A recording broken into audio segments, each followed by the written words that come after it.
Hey, this is Chris, Leacris Mobility, O&A this morning. That means out and about. Cute, right?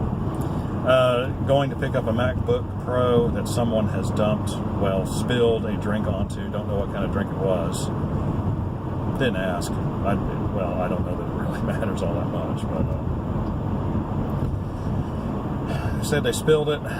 They cleaned it up as well as they could, I guess with paper towels or whatever, and then proceeded to turn it back on, which was just, about the worst thing you can do to a piece of wet electronics.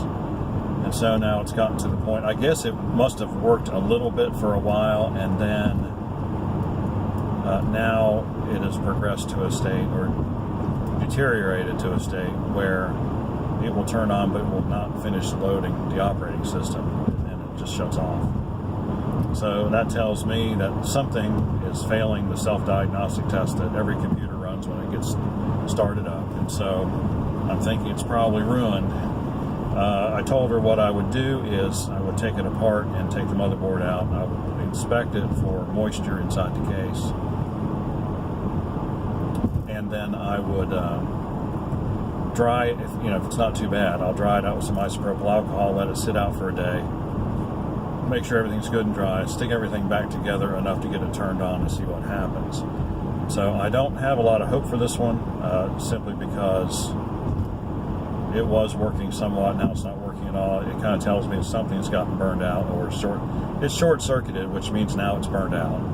Some little circuit on there is keeping the motherboard from completing its self-check, and so then it just says, "Whoop, I'm done, I'm not going to turn on."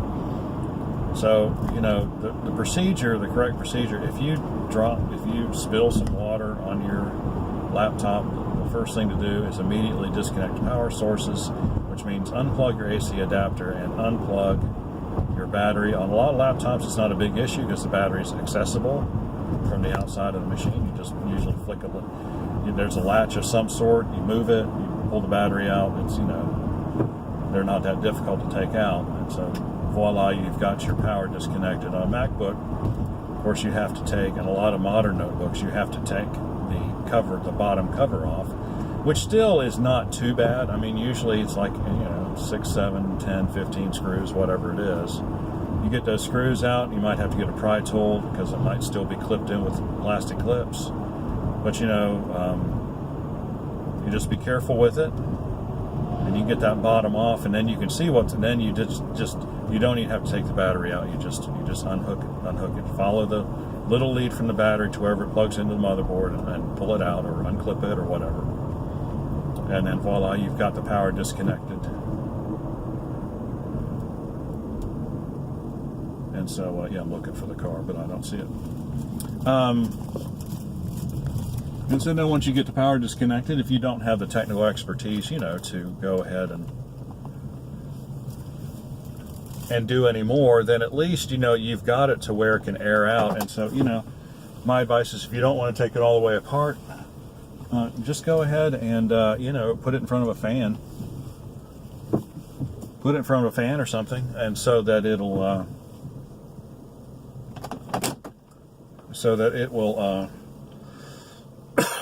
have a chance to dry out on its own. It might, or oops, I'm crooked.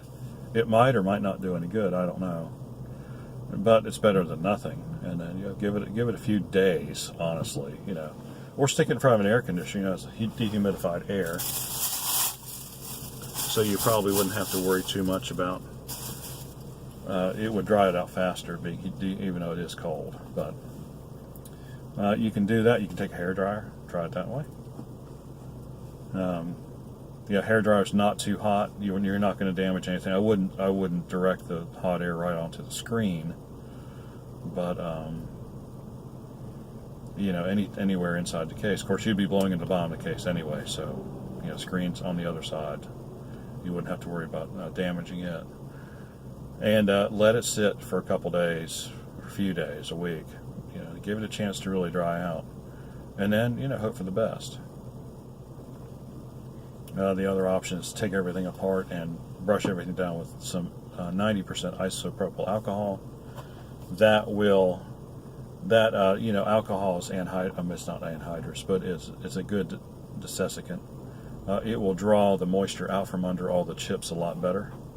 And then, of course, it evaporates very quickly. You know, alcohol and water are miscible, and so they will mix and then they will evaporate together.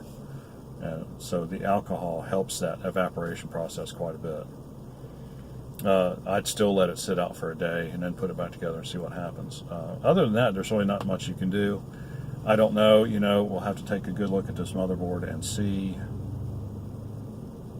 you know, and see if I see any physical damage or corrosion.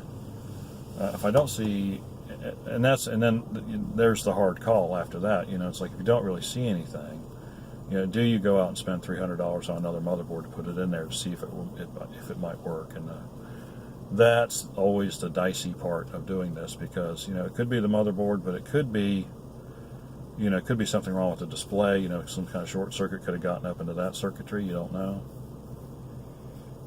Although the display does come on, and so it's just a tough call. So we're just going to have to see. So I will get back to you as events unfold.